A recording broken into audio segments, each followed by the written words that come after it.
There's some things that I wanted to share with you in relation to why I read the book that I read, why I chose that, and also um, a little just a snippet to keep you updated on how my progress was going with the Read What You Own challenge. I said that I was going to pull the plug last Sunday. What was that date? Was it the 27th? I'm not quite sure. But if I hadn't had my books read by then, I was not going to do that challenge anymore because I want to go book shopping. But you know what? I only have 3 more books to go. So, why abandon ship? I'm just gonna stick it out. And you know what? They're doing road construction in front of my house. So I live on the corner. So, they're doing it on both streets, the side street and then in the front of my house. So I basically can get out the door and go to work, and then, they're there all day long until I come home from work. So I kind of have to stay put. So now is the perfect time to try and get those last 3 books under my belt. Let's talk a little bit about why I chose the book that I did and why I'm bringing it to you. Okay, so first I'm going to tell you a little story.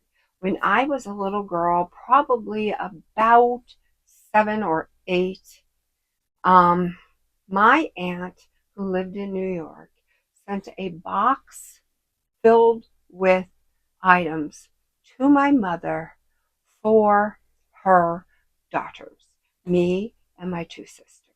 Okay, so in this lovely, delicious box were things like high heel clogs, wooden heel, 1970s style grommet, um, Disco Fever, Danny Terrio, solid gold, kind of 70s retro wooden clogs, which were very hip and chic because it was the 70s. And then she had long necklaces and rings and makeup that she wasn't using. And I remember my mother calling us over and saying, "Girls, package." And, it was everything a little girl could ever want to play dress up. And this particular aunt smelled like the most heavenly being that ever existed. And we didn't get to be around her too often because she lived in New York, we lived in Pennsylvania. And although it seems kind of, close, life is busy. So for Easter, she would come in. Maybe for a funeral, she would come in. But each and every time she came in, she smelled so wonderful. I could just sit in the back seat of the Monte Carlo and just take in the aroma of her all the day long. And it wasn't until I was much, much older that I found out that that scent that I had smelled my entire childhood was Clinique Aromatic Elixir. And the moment I found that out, I ran to the store and I purchased it. And it is my signature scent. I will never ever be without a bottle of this. And I have to say, a little bit goes a long way, but it smells heavenly. And you know what? If you don't believe me, ask Randy Ray from the Literate Texan, because when Greg from Another Bibliophile Reads was sending around a book, he put it on tour, and anybody who wanted to read it, just raise your hand and it'll get sent your way. And okay, I wanted to read it. So we were to sign our name that, we read it inside of the book. But I took it a step further. Where I come from, a lady always sprays her little notes that she sends in the mail with her favorite parfum. So I had sprayed the book with this scent and totally forgot that I did that. And then I sent it to Randy Ray. And when he did a video on it, he mentioned how lovely it smelled, and it made me blush and it made me happy because it really does smell delicious. It's lovely. Okay, so here we go. Now, sitting in the back seat of the Monte Carlo, smelling this wonderful scent, with my aunt beside me with her long nails and her makeup and her pristine hair and her beautiful glowing skin and just like her reserve, just everything about her. Um, a song came on the radio, and I equate this song with that lovely memory. And the song was Rita Coolidge, Your Love. Well, it's actually Rita Coolidge, Higher and Higher. And you know what? I love that song so much. I never, ever, ever get sick of hearing it. From the first beat of that song, I have chills because I love it. From the first beat of that song, I am in my element, makes me happy. It soothes the beast within me. It calms me. It does wonderful, lovely things to my psyche. So, a long time ago, and I don't think, at this time, I was not writing in my book. So, a long time ago, when this came out, Delta Lady, I have to show you that because she's beautiful. I bought it because I love Rita Coolidge. I love Rita Coolidge. So, when did this come out? This came out in 2016, and I was there for it. So I read it. Well, guess what? Audible was recently having a sale, and this was one of the books that was on sale. And I could listen to Rita tell me her story in person. Well, in her own voice. I am so there for that. And I have to say, I wasn't going to miss that opportunity. And I wasn't going to wait because I'm Rammy. And when I want something, I want it yesterday. So we went ahead and we got this book and we read it in one day. One day. And I love her so much.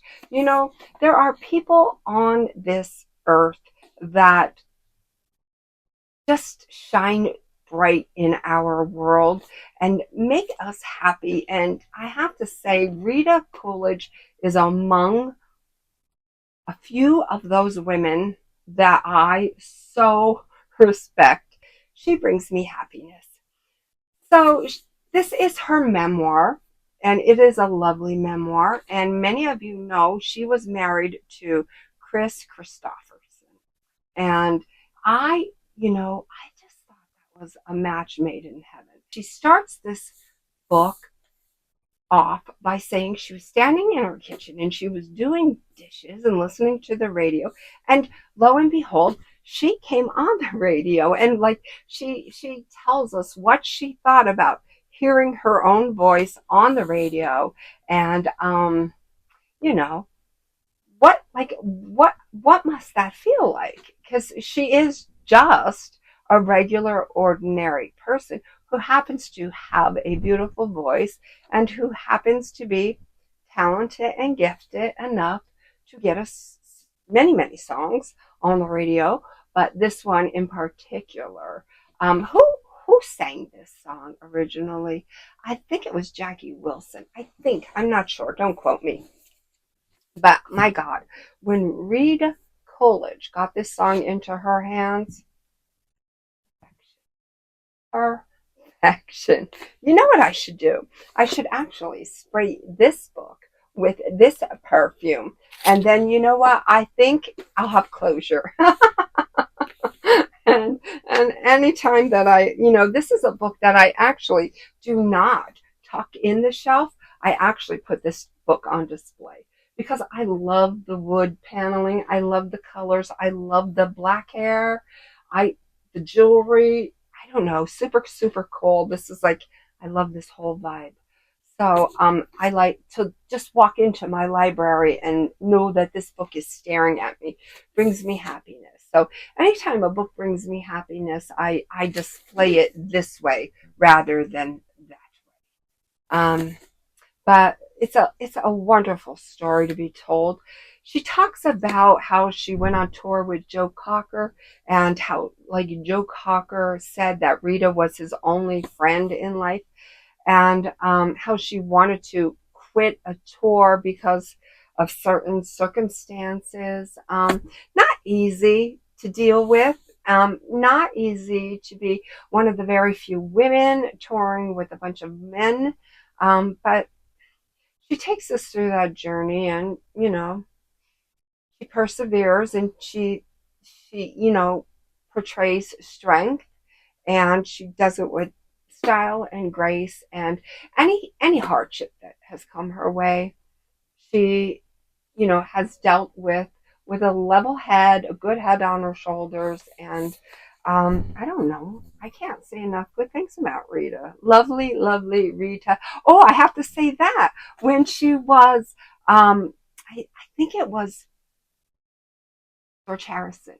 Yeah, I think it was George Harrison from the Beatles, or of the Beatles. Whenever he was in her presence, that's what he would say: "Lovely Rita, meter maid." So I don't know. Super cool book. I love to read a good memoir. I don't know about you, but yeah, I'm the self-proclaimed memoir queen because I love the story of your life. I am that person that wants to sit on that park bench in the fall with the leaves rustling and a cup of coffee and you by my side. Tell me, tell me about you. Tell me, what was your childhood like? What, what do you like? What do you dislike? What do you prosper to be? Just tell me, tell me, tell me. Get it off your shoulders. I'm that ear, I'm listening. So, of course, any time somebody comes out with a memoir, if I like that person and I respect that person, I pretty much am going to read it. I should actually find the video of all of the memoirs or autobiographies that I have read so far. Yeah, I will. And I will link it in the description before. Have a look, see for yourself, just how many that I have read. And I'm on the fence about the Michael McDonald memoir. Should I? Shouldn't I? I mean, like, I don't know if I loved his songs in the 70s, but now, reflecting back, heck yes, I love them. So I don't know. Maybe I wanna read about them. We'll see. Maybe that'll be the first book that I buy when I'm allowed to buy. But anyways, that is my video for today. Thank you for spending this time with me. Know that I love you. Be well, be good, be reading, and may all your dreams come true.